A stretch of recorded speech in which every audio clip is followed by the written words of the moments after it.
केंद्र सरकार द्वारा शुरू किए गए डिजिटल इंडिया अभियान का देश सहित प्रदेश में भी व्यापक प्रचलन बढ़ रहा है। डिजिटल इंडिया अभियान के तहत लोगों द्वारा ऑनलाइन पेमेंट का इस्तेमाल किया जा रहा है, जिससे न केवल लोगों के समय की बचत हो रही है, बल्कि कोरोना जैसी महामारी में लोग एक दूसरे के संपर्क में आने से बच रहे हैं।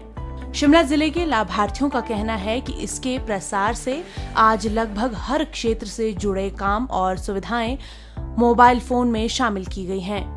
उन्होंने कहा कि लोगों को अब लेन देन करने के लिए प्लास्टिक कार्ड, बैंक या एटीएम की लाइन में खड़े होने की जरूरत नहीं है। उन्होंने कहा कि डिजिटल इंडिया अभियान की शुरुआत के बाद लोग घर बैठे ही मोबाइल के जरिए लेन देन को प्राथमिकता दे रहे हैं। ऑनलाइन पेमेंट का सबसे बड़ा बेनिफिट ये है कि अगर आपको 19 रुपये की चीज़ लेनी है या 21 रुपये की चीज़ लेनी है, तो अब चेंज लेके घूमना सबके लिए संभव नहीं है।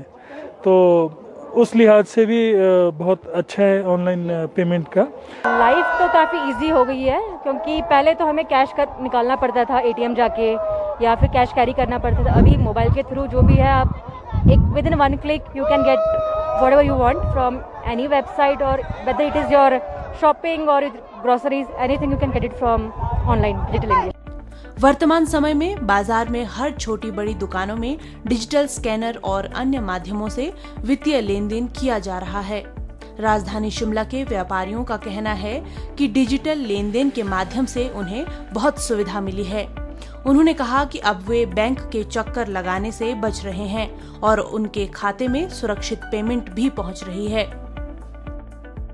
ऑनलाइन पेमेंट किया जाए तो अच्छी बात है कि मतलब ज़्यादा टचिंग नहीं होती, तो उसमें काफ़ी मतलब फ़ायदेमंद ही होता है कि मतलब खुद तो सिक्योर्ड हो ही जाते हैं, तो हम भी सिक्योर्ड ही रह ही जाते हैं। लोग तो ऑनलाइन ही पेमेंट पसंद करते हैं कि थोड़ा मतलब कैश में पैसों में भी काफ़ी वायरस फैलता है, तो बेटर ही है कि ऑनलाइन ही पेमेंट किया जाए, तो वही बेटर है। सबसे बढ़िया फ़ायदा हो गया कि छोटे छोटे दुकानदारों से लेके बड़े बड़े दुकानदारों को फ़ायदा हो गया। सबसे बड़ी बात, छोटे दुकानदार जिसको 5 रुपये 10 रुपये भी मिलते थे, नहीं मिलते थे, कई बार उसको छोड़ने पड़ते थे चेंज के कारण, सबसे उसकी छोटी व्यापारी की रकम उसको एज इट इज़ पूरी मिल रही है। उसके कारण काम उनका बहुत बढ़ गया है, क्योंकि कईयों के पास वो कहता है कि मैंने कुछ चीज़ लेनी है, 20 रुपये खुद लेनी है, अवॉइड कर देता था। अब कहता है मेरे पास स्कैन कर दिया और दे दिया, ईजी हो गया, ईजी मनी हो गया। अब दूसरी बात, हम कोरोना कॉल की बात करते हैं, जैसे आजकल कहते हैं कि कोरोना फैल रहा है, आपको टच ना करो, जितना अवॉइड करो। डिजिटल मनी से आदमी स्कैन करता है और पेमेंट दे देता है। दूसरी बात, बैंक में एकदम से इंस्टेंट मनी आपको आ गया, आप ट्रांजेक्शन भी उस बैंक के थ्रू कर रहे हो। गवर्नमेंट के पॉइंट ऑफ व्यू से देखूँ तो गवर्नमेंट को भी एक फ़ायदा हो गया कि जो छोटे मोटे पैसे जिसका कोई ट्रांजेक्शन में नहीं आता था, वो ऑनलाइन होने के कारण वो ट्रांजेक्शन में आने लग गया है। वो रिटर्न्स में भी जाएंगे और डिस्प्ले भी होगा, शो भी होगा। इकॉनमी के हिसाब से भी फ़ायदा हो गया, जो पैसा बैंक में जा रहा है वो कहीं ना कहीं यूटिलाइज होगा इकोनॉमी को ग्रो करने के लिए। निश्चित तौर पर प्रधानमंत्री नरेंद्र मोदी द्वारा शुरू किया गया डिजिटल इंडिया अभियान व्यापारियों सहित आम लोगों के लिए बेहद लाभकारी सिद्ध हो रहा है। डीडी न्यूज के लिए शिमला से रीना वर्मा की रिपोर्ट।